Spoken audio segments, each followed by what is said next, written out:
P.S. To me, a productive person is someone that goes throughout their day, they get everything done they need to, they also have enough time to socialize, have fun, self-care, take care of themselves, and rest.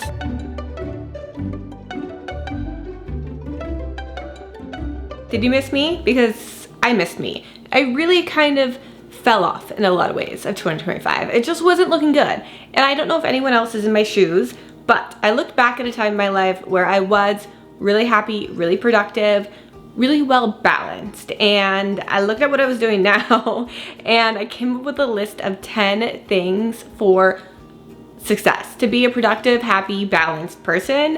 And I have been following this for 2 weeks and I already feel so much better. My mental health is doing so much better. Not to say that you have to be a boss lady, productive person to be happy, but this allows you to get everything done, not feel overwhelmed, overstimulated, and you can actually enjoy rest, time for yourself, time with friends. If you have kids, time with your kids, and work. It's a perfect flow. And I don't want to keep it in. I want to share it with you.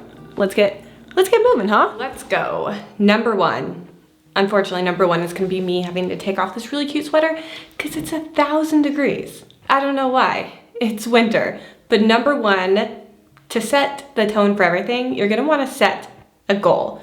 Why are you being productive? If you have an overall goal, you can break it down in a way that you'll figure out exactly the things you need to be productive about, you need to add to your list, you need to do in order to just achieve your overall goal. Because big goals are not achieved in a day, and they're not achieved by just staring in one direction. It's doing a bunch of little things, a bunch of little details every single day, for years that lead up to the big goal. I kept mine simple. Mine is just be happy. But I did break it down into 3 things of what, to me, happiness would look like. Number 2 is actually gonna float down from number 1. We have that big goal, and now we're going to break it down and see how it can actually become achievable and a part of our daily lives. We have being the best mother I can be, not be the best mother in the entire world, because that's subjective, okay? Being the best mother I can be with what I have, that is perfect for my little one. Next to lead me up to my be happy goal is be proud of my career. Now, this doesn't mean be the number one, get the most views, be the best.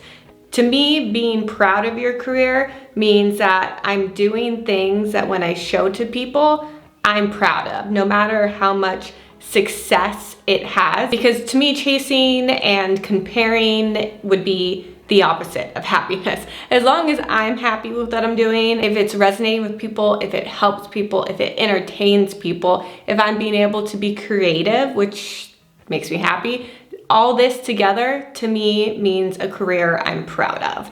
Now, the final one I have is just to live life within balance, because if anything, you know, motherhood or career or friends or fun or whatever is out of whack, then I'm not happy. I feel like happiness, at least for me, is when everything is in tune, in balance, in flow with each other. I made this one just to remind myself that no one thing is my complete focus. I can have multiple different things that will bring happiness to me, and just because one thing isn't going perfectly doesn't mean the rest of my happiness should be put to shame. Other things can make me happy as well, even when something goes wrong. Number 3, making a daily schedule. Now, I always do mine the night before. Making a daily schedule, also one that really breaks down a lot of things in the day. Like, you could even put making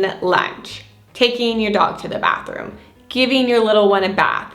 Even if they're things you do every single day, this little trick, it's a dopamine boost to be able to check things off a list, whether it's in your notes app, whether you write it down, because you do get that dopamine hit. And even if you didn't hit those high level things, they can be pushed tomorrow. You did as much as you could do. You planned out all of your time and you utilized it to the best of your ability. Number 4, consistent routines. Now, this could just be a very consistent way you start your morning and end your day. As much as you can make consistent will make things feel like second nature. So say you want to incorporate working out into your life, it takes about 28 days for a new habit to feel like second nature. For me, I do the same thing every morning. Once I get my little one to school, it is finally hustle time, it is me time. Get to work, I get ready, and then I have my little moment to kind of go over what I'm doing, and I always start that with a little mid-morning matcha. Don't get me wrong, I still wake up and immediately have coffee. Just like if I could IV it into my veins, I would, but I don't continue drinking coffee. I switched to midday matcha, yeah, like 2 years ago, and I scoured TikTok for the best matcha brand, and I found Pique. You can see my original order here exactly 2 years ago, I think it was like January 2022. I don't know, but my love has been a long time coming, and I'm so happy to be working with Pique, not only on their matcha, but on my new fave. It really sets the tone for the day. Okay, so after I get ready, midday matcha, to task stack, which I'll talk about later in this video. Since we're already in the kitchen, I also prep my water for the day. And for this, I've been using Pique's BT Fountain. I was addicted to a lot of different like electrolyte waters, but they are so overly sweet, and they also just have a lot of sugar, and I don't really believe in fake sugars, which is why I'm so happy. Ooh, that's perfect. I found Pique. It is the perfect amount of sweetness. It's almost like a hint of pink lemonade flavor. It says it's yuzu berry, but if you've never had yuzu berry, it's kind of like a pink lemonade. It is so good. I either put 1 or 2 packets in one water, or I did one today and I'll do one later. I'm trying to drink 2 big things of water a day, and this makes it so much easy. I cannot drink regular water. A little bit of something in my water is just so necessary. And there's so many good benefits to this. If you want to try Pique's Matcha, BT Fountain, any of their other products, I will link down below. And there might be a special little promo if you click my link, a little discount for you guys. I 2000% recommend it. And thank you again to Pique for sponsoring this portion of the video. If you are a mom, this is not only great for you, but this is so important for children. They really, really thrive off consistency. Your little one will look at these consistent routines and not so much know that like, okay, this happens at this time and this time at this time. It is good, of course, to share the time with them and get them in the know about it. But until then, it is like, okay, I know I eat, and then I know we get clothes on, then we brush our teeth. This will initiate a lot of confidence in a little one with predictability, because at a young age, they might not know, how to tell time on a clock or what time exactly everything is. But if your mornings are always consistent, they're gonna have a lot more confidence on what to do next, and they're gonna be able to do it on their own. So if after breakfast, they always go and brush their teeth, and then that signals them to get dressed, which signals them to grab their backpack, which signals them to put their shoes on. That will make your mornings so much easier and add a lot of certainty in their ever-expanding minds that are going 1,000 miles a minute, and they're absorbing so much information at once. If they can have solid things to rely on, it will make your life so much easier, and theirs. Number 5, like I mentioned earlier, all these really kind of flow into one another, but having a kid's schedule or a kid's chore chart. My daughter is 4 right now, and I actually have seen kids younger than 4 using this, and I might change from a chore chart, which we are currently using, to it's this big tablet people are putting on their wall, and you can have kind of check off to-do lists for the kids. I think it's so cool. I think it's super streamlined. The kids seem to really enjoy doing it. Who knows, I'll test it for myself. Maybe it's just people promoting it and selling it on TikTok. Not looking to spend a bunch of money. You don't have to. There are a lot of different ways. There are inexpensive chore charts. You can also make one at home that work too if you're just a lot more visual, your kid is a lot more visual. Having a chore chart that they can visually see, they can check off things or give themselves a little star. It is like a little healthy hit of dopamine boost. Not like a TV show dopamine boost, but just a job well done. And I'm not militant or anything. I just truly think having things consistent and scheduled and predictable just adds consistent security, consistent moods, with the whole fam. Number 6, I'm just titling this the self-love category, but I was really lacking on this, and it made me realize how important it is to get ready for the day, whatever that means. I was legitimately for a while wearing my pajamas, then taking my daughter to school in pajamas, and then just putting on new pajamas that I would then sleep in and repeat the cycle. Was I washing my face? Was I doing my skincare routine? No. I feel like it's a snowball effect. Once you start stripping things away, it just becomes easier to do nothing for yourself. I'm telling you, you don't have to be full glam or even incorporate makeup, but just present yourself in a way where you feel ready for the day, and you are so much more likely to say yes to spontaneous things if suddenly like a play date comes up, or if someone wants to FaceTime you, a Zoom meeting, you're just a lot more prepared. Even if it's like a last minute run to CVS and you don't really have to go, if you feel ready to leave the house, you're going to, and you're not gonna push it off until tomorrow and then push that off. Just like at the beginning of the day, I think end of the day, a little self-love is so important. And yes, every single day. It does not need to be a big thing. It does not need to be like a full body shower with like a shower steamer and all that jazz. It can be just something as simple as before you go to bed, you do your skincare routine. I don't view self-care as only physical. I do think you should be doing your skincare routine every single night, just because, not because like I'm judging you, but because I legitimately think that you are worth it. You are worth that time to yourself. And I've had it happen with myself where I let those little things go and it just snowballs and I get really down in the dumps. Not just because I'm like, oh, I don't look good, but it's like, I'm not giving myself energy or love. This can also be a walk. This can be stretching at night. This can be a cup of tea. Whatever for you floats your boat in the terms of self-love, just, you deserve it at the end of the day. And also your nighttime skincare routine. Number 7, I'm sure you've heard this, but it's because it really works. It's really true. You pick it up, you put it away. Okay, I'm trying to teach my daughter this too.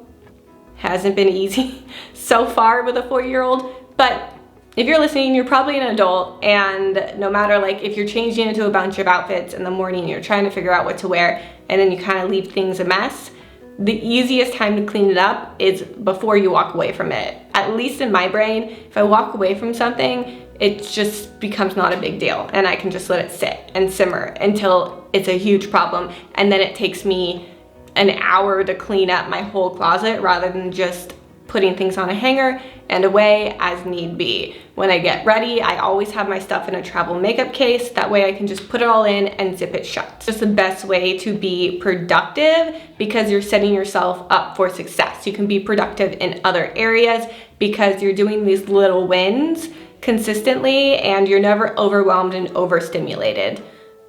Trust me, I know it does happen to me even sometimes knowing all this stuff, but if you can be consistent with it, your productivity level and your happiness will just go way up. Number 8, consistently decluttering. Now I see people do big clean outs, seasonal clean outs.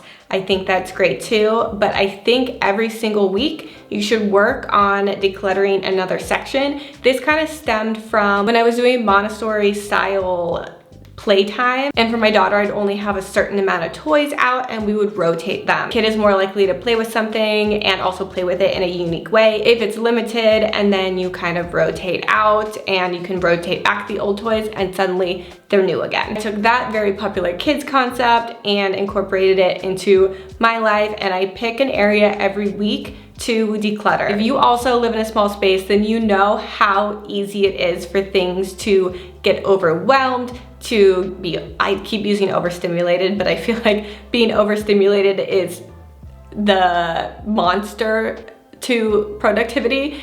I freeze. There's like fight, flight, I freeze. So I fix this is every single week I pick a new spot and I declutter it. I either put it into storage or I look at it and I'm like, you cannot buy this item anymore. It's really allowed me to appreciate what I do have and to not purchase and shop as much because I like things streamlined. Really cut down on the excess because even if you have the space for it, it does weigh heavy on you, and it is overstimulating. Word of the day. Number 9, task stacking. This was something I already did, but I came up with the name and the idea from the book.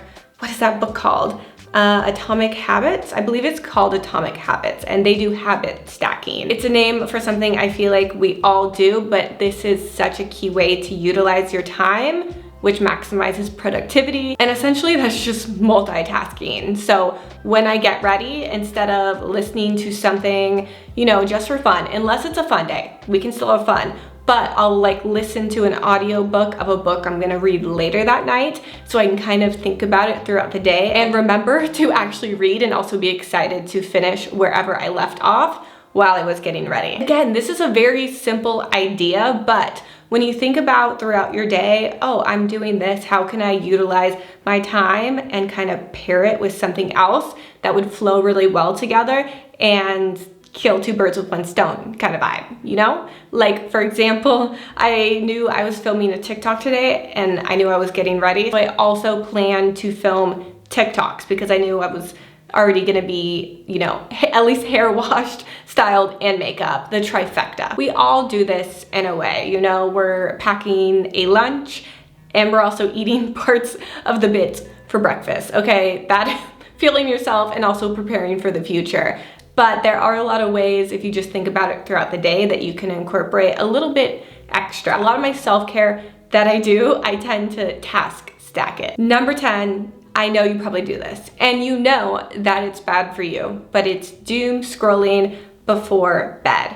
Now, I love a good scroll session, but if I'm gonna do it, I'm gonna do it like midday, okay? I'm gonna do it not right before I'm trying to settle my brain to go to sleep. And I was the worst culprit of it. I'm not judging anyone. I noticed the peak of it when I was healing from surgery. There was not much I was doing throughout the day and I was trying to fill up time. And the worst thing I could do for my mental health was just scrolling and looking at all these people and comparing myself to all these people of what they're getting done, of what they're doing, when I'm literally healing and stuck and frozen. And I think my mental health has never been lower than doom scrolling for like 2 hours before bed and just falling asleep with like my phone here, and all my thoughts before bed were just negative and I'd wake up negative. I don't care what you do before bed, okay? Like, I don't care. Just have it be, you can stare at a ceiling, okay? That would make me happier. But you could do things like read the book. If you did the audio podcast, maybe you're excited for a book. Maybe you have a little get yourself ready for bedtime routine like children do. You kind of, you know, have things consistent so their body naturally relaxes. Maybe you don't have any idea what to do before bed. A little red light mask. Okay, the red light actually does make me sleepy. I still don't know if it gets rid of wrinkles, but something about the red light does trigger something in my brain. I could have a personal issue, but it puts me to sleep. I'm new to cutting out doom scrolling before bedtime, to be honest. So if you have other ideas on what you like to do, what worked for you to kind of get you in the mood to fall asleep, please put them in the comments below. And that is everything, guys. Those are the things I have started in my life to transform it, to get me out of this rut and to be as productive as I once was. I've done it once. We can do it again, okay? I love you guys. Bye.